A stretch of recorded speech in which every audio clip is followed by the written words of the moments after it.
Hello friends, today we are going to be talking about how to manage performance in your family owned small and medium sized business. When it comes to managing means controlling. And controlling requires two things, information and tools. Let's understand this with an example. Let's say you are driving a car from point A to point B. You obviously want to control the car and therefore manage the car because you don't want the car to take you to point C, which you don't want to go. How do you do this? Well, you require two things, like I said. First, information. In this respect, you will need to be able to see the road so that at fundamental levels, you are able to drive the car on the road and not go off roading. The second information that you may require is that of speed at which you're driving the car because you don't want to be fined or taken up by a cop. The third thing that you will need is the fuel indicator, which will tell you whether you have enough fuel and whether you're going to run out of it before you reach your destination.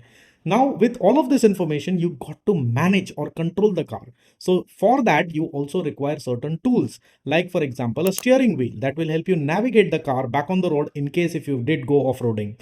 The second thing that you'll require is accelerator and brake that will help you manage the speed of the car. And third thing that you'll require is a fuel tank that to hold the fuel and an ability for you to open the fuel tank and refuel it. If you don't have on any of these three things, you won't be able to control slash manage your car from point A to point B. Now, if I have to draw the same parallel, then what would it be in business? Well, to performance manage or to performance control your business organization, you require two things again, information, which is called scorecard, and the second is tools to control, which is called performance management system.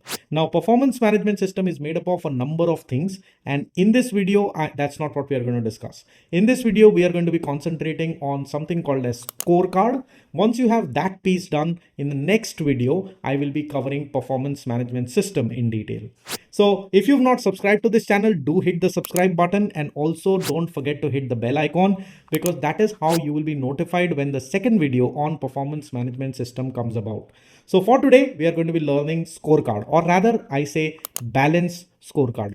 This concept was introduced in the year 1992. It was mentioned in the Harvard Business Review. It was introduced by Mr. Kaplan and by Mr. Norton.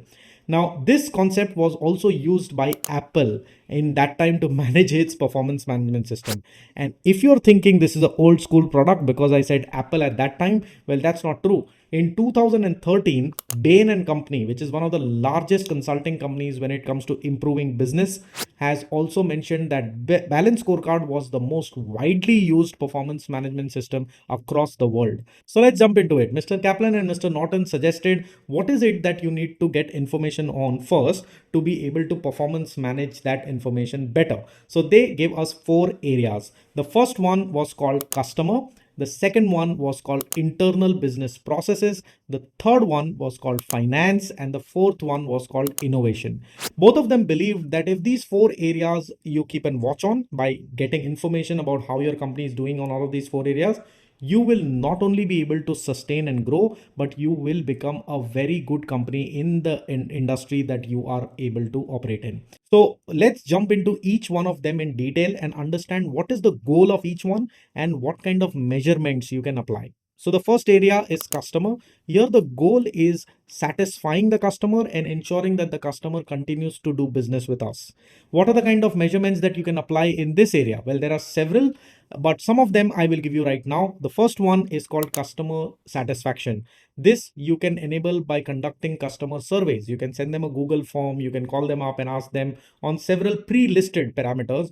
Hey, how am I doing on the service? Hey, how am I doing on my pricing? Oh, how am I doing on the logistics? Are you happy overall with my service? You can go about introducing customer satisfaction surveys in your company, and that could tell you whether your customer is happy or no.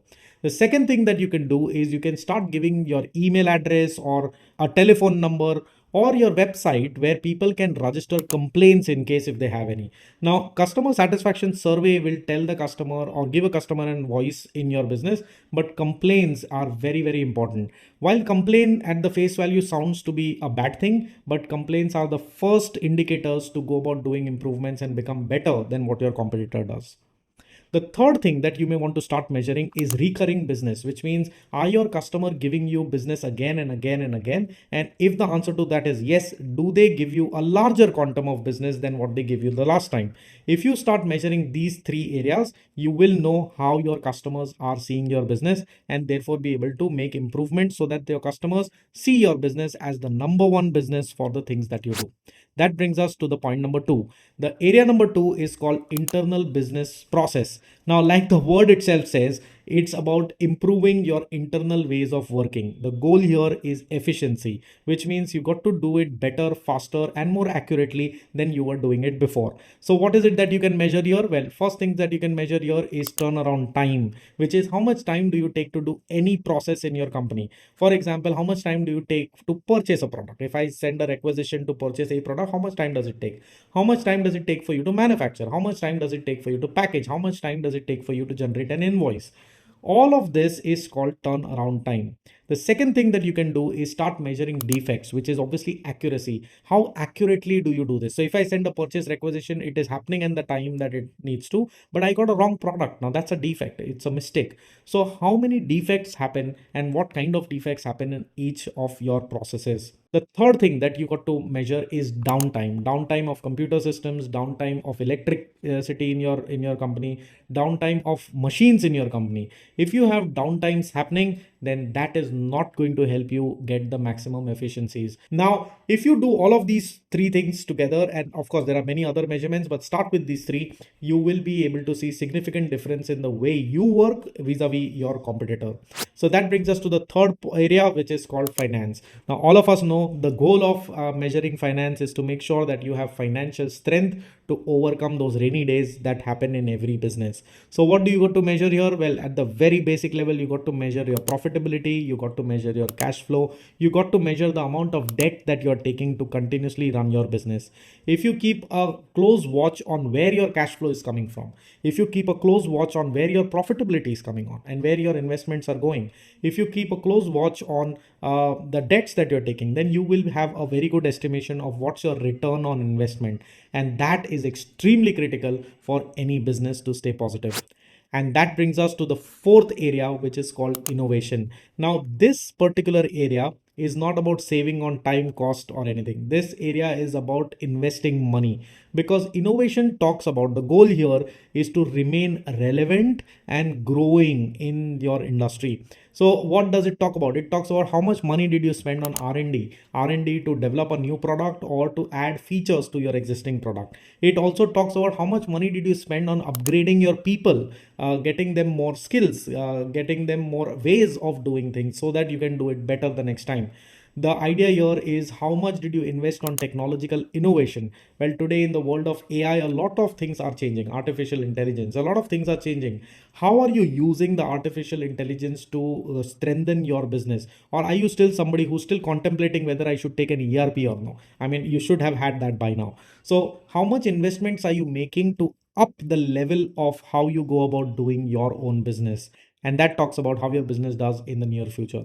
So having understood these four areas, their goals and the parameters in them that you got to start measuring, how do you go about implementing the scorecard in your business? So very few steps. First things that you sit with your entire management team, your managers, supervisors, everybody, and enlighten them and also understand from them what your customer is saying. Which customers give you more business, which customer did not give you more business, what are the kind of customer complaints you received, which customers were satisfied, which customers were not. Once you understand this, then you will have a broad canvas of where you lie in the eyes of the customer. Then you say, okay, for us to not be here but to be a notch higher in terms of the customer being happy with us, what are the kind of internal improvements that we will have to make, product improvements or process improvements.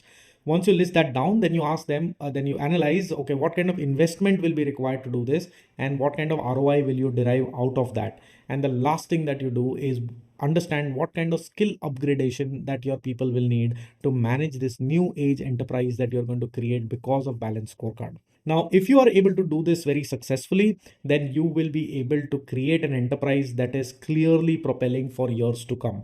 Should you have any questions, should you have any doubts, you ask them in the comment box, and I will be very happy to answer them. In fact, your doubts can also help other people watching this video become better at how they go about implementing, and it can open a discussion.